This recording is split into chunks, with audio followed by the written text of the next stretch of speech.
Fala, meus amigos, bem-vindos a mais um episódio do UX Lab. Andrei Gurgel aqui falando. Bom, vocês já devem ter visto ou lido algum debate sobre a bolha do UX. Se essa bolha existe, se essa bolha está perto de estourar e que prejuízos isso causaria para a nossa profissão. Bom, eu acho que esse é um debate interessante, tem que ser feito. Então hoje eu queria trazer aqui para vocês alguns pensamentos meus em relação a esse tema.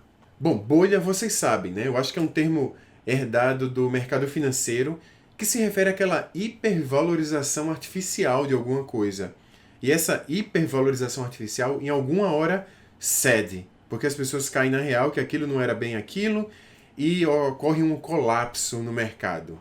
Pois bem, eu queria dizer para vocês que eu sou super cauteloso para usar o termo bolha em relação ao conceito da experiência do usuário, ou UX. Eu sei que existe sim uma apropriação indevida do design e do conceito da experiência do usuário em muitos aspectos, isso acontece de fato, mas eu acredito muito na possibilidade de percepção do valor do design, do valor real do design. E eu queria falar alguns aspectos que me levam a crer que nós não estamos falando de uma bolha. O primeiro aspecto muito importante que é preciso lembrar é que o conceito da experiência do usuário ele vive abaixo do guarda-chuva do design. O design é uma disciplina projetual. A gente pode dizer que o design começou a ser ensinado institucionalmente, né, a partir de Bauhaus em 1919, para mencionar assim, um cenário internacional. Já em termos de Brasil, a gente pode considerar que a fundação da Escola Superior de Desenho Industrial no Rio de Janeiro em 1963 é o marco do começo do ensino do design no Brasil. Pois bem, vejam que de lá para cá nós temos várias décadas de pesquisa em cima do design. Existem talvez milhares de trabalhos relatando os benefícios de um olhar projetual sobre as coisas. Então, o design surgiu na onda da Revolução Industrial, mas ele é absolutamente essencial hoje, onde a gente tem um cenário de muitas interações digitais. Inclusive, nesse movimento de interações digitais, é que o termo UX ganhou popularidade, através de pesquisas de pesquisadores que a gente estuda até hoje, como Nielsen e Norman, por exemplo. Então, veja, a ideia de uma disciplina tão embasada em estudos ao longo de várias décadas é o que primeiro afasta de mim essa ideia de bolha, sabe, de algo artificial que está sendo debatido. Não, a percepção sobre o design é real, é documentada, é pesquisada e é fruto de pesquisa de vários pesquisadores. Um segundo aspecto a se levar em consideração é que, observado ou não, pesquisado ou não, alheio à intenção do usuário ou a de um pesquisador, observador, esse fenômeno que se refere ao conceito da experiência do usuário, ele acontece de qualquer forma. A relação que se estabelece entre alguém que interage com alguma interface e ao grau de satisfação que está sendo evocado vai acontecer de qualquer modo. E isso sempre vai precisar ser observado para ser aprimorado.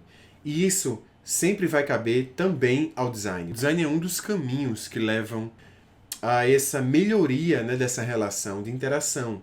Um terceiro aspecto, até conectado a isso que eu acabei de mencionar, é que todos os dias surgem novos produtos e serviços. E muitas vezes esses produtos e serviços precisam ser aprimorados. E como eu falei, cabe ao design, cabe a essa disciplina projetual o olhar de melhorar essas interações, esses produtos e esses serviços. Portanto, mencionando tudo isso, eu vejo que se há uma valorização do design e do conceito da experiência do usuário, essa valorização é real. Se percebe o benefício de se investir em design.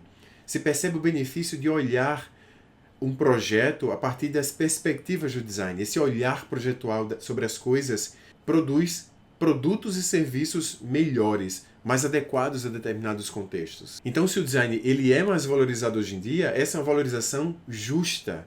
Mesmo quando se fala assim em salários, por exemplo, muitas pessoas usam salários para justificar que estamos vivendo uma bolha. Mas se você observar a pesquisa do Panorama UX 2020, você vai perceber que a maior parte dos salários dessa nossa profissão, ela flutua entre R$ 2.500 e R$ 8.000, de acordo com a pesquisa. Existem sim salários maiores, algumas dezenas de salários maiores, mas Será que a gente precisa classificar isso como uma bolha? Isso não seria uma natural percepção do valor do design? Agora, é preciso destacar que há sim apropriações do design em diversas áreas e eu nunca tive o receio de falar sobre isso aqui. Existe sim apropriação do design feito pelo marketing. Há os dark patterns, por exemplo, que usam princípios de design para, ao invés de beneficiar o usuário, enganar o usuário. E há cursos rasos, sim. Há cursos rasos oferecidos por pessoas que não têm experiência suficiente para oferecer um curso. Não dá para ter 2 ou 3 anos de carreira e querer oferecer um curso, mas eles existem. E eu sugiro que quando você for comprar um curso, existem ótimos cursos disponíveis no mercado sobre design, sobre UX. Dê uma olhada, procure quem está oferecendo esse curso. Não é difícil descobrir se essa pessoa tem alguma experiência teórica ou prática. Não é difícil. Então, o recado principal desse vídeo aqui é principalmente para quem está começando na profissão. Não se assustem com esse debate sobre bolhas. Eu acho que há muito espaço no design. O design é essencial hoje e vai ser ainda mais essencial no futuro. Vamos proteger o design dessas apropriações indevidas, mas o design ele é essencial. É uma disciplina essencial hoje no mundo. Eu acho até plausível que se fale em bolhas quando a gente fala sobre startups, sabe? Que é um mercado assim que envolve milionários investimentos, sabe? As pessoas cobram que isso seja inovador de alguma forma e às vezes isso, quem sabe isso não é uma bolha, né? De inovações vazias. Agora, o design e a experiência do usuário que realmente se envolve com essas startups, ela vem embasada por muita coisa teórica, prática, de muitas décadas. Eu queria que vocês dessem uma olhada em alguns links que eu vou colocar aqui embaixo. 2 são muito importantes. O primeiro é um artigo que descreve um pouco a história do ensino do design no Brasil e no mundo. E o outro é para a pesquisa Panorama UX 2020, que eu realmente recomendo que vocês vejam. Além dos salários, existem muitas outras informações lá extremamente relevantes para o nosso mercado. É uma pesquisa que já se consolidou como sendo um retrato muito interessante sobre a nossa profissão, porque ela demonstra crescimento em várias linhas, né, de pesquisa, em várias variáveis que foram verificadas ao longo dos anos. Então eu recomendo que vocês façam isso. Para todo mundo que está acompanhando esse episódio, muito obrigado. Para você que chegou até aqui, me falem o que vocês acham sobre esse tema, sobre essa coisa da bolha do UX. Vamos pensar no design de uma forma mais sólida. Eu não quero que o design seja só uma bolha, e ele não é uma bolha, alheio à minha vontade. Beleza? Valeu, a gente se vê no próximo vídeo. Tchau!